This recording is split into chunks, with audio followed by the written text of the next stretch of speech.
Grace and peace, family. My name is Dr. Brandon McCray, and welcome to another edition of Wisdom on Wednesday.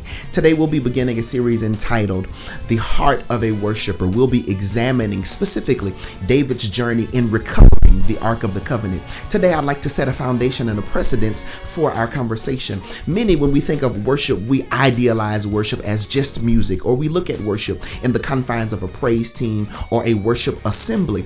But today, I want to give you a definition, a working definition for the rest of our conversations for the next several weeks. So, if we are defining worship, we define worship as the seat of God created by our adoration, our action, and our attitude. Again, worship is simply defined for our context as the seat of God created by our adoration, our action, and our attitude. Allow me a moment to break this up.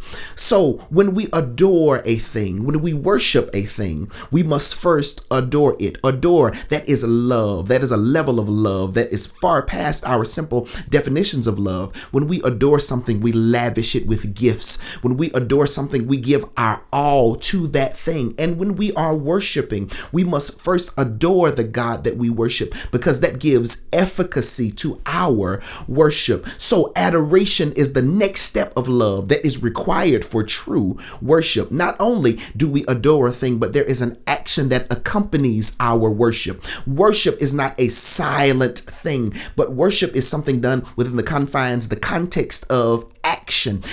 We in the secular society say that love is what it does, and worship indeed is just like love, because worship is what it does. Worship is an action. When we see worship in the Old Testament, it is consistently and continually bathed in movement. It is bathed in sacrifice. It is bathed in many other contexts and things that we will talk about in the near future. But just know, worship is adoration and it is action. Lastly, worship is an attitude. I often say, in the context of my marriage or in the context of any relationship that I find myself in, outside of marriage, friendships and things of that nature, that it is not what you say, but oftentimes it is how you say what you say. What is the attitude behind the action? What is the attitude behind the adoration? I would rather you give me the smallest thing with a heart that is pure, rather than you give me the world with contention. So the worship that we'll be expressing and we'll be having a conversation about for the next few weeks is defined as the seat of God created by our adoration, our action, and our attitude. Listen, this has been your boy Brandon McCray, aka BmacMusik. I want you to do three things for me. I want you to like, share, and comment on this post. We want to make something God go viral. And until I see you next time in the same space for Wisdom on Wednesday, listen, holla at your boy.